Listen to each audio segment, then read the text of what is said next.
نن بیا پیش وه، پرون هم پیش وه او نن هم عدالت کې پیش شوم او الزام دا دی چې بغاوت یې کړی دی، د ریاست خلاف چې کوم دی شرنګیزي پیلاوي، قوم راتوتوي، د ادارو خلاف کمپین چلوي، ډېر سخت تقریرونه کوي او تقریر چې کوم دی هغه نفرت انګیز کوي.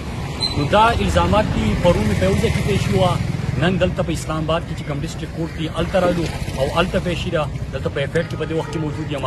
د خپل امن خبره ولیکئ، د خپل خوشحالي او ترقي خبره ولیکئ، د خپل ملک د ادارو نه سوال ولیکئ. ولې تپوسونه کوي چې زما په خاوره کې ته ولې امن نه پاتې کړې، ولې زما د امن خلاف ته لګیایې. نو دا سوالونه چې کوم دي مونږه کړي دي، مونږ به یې بیا هم کوو. او زه نن خصوصي د خپل ثبات د خلکو شکریا ادا کوم، د خپل خلکو د ثبات د خلکو شکریا ادا کوم چې په کم انداز کې هغوی راپاڅېدل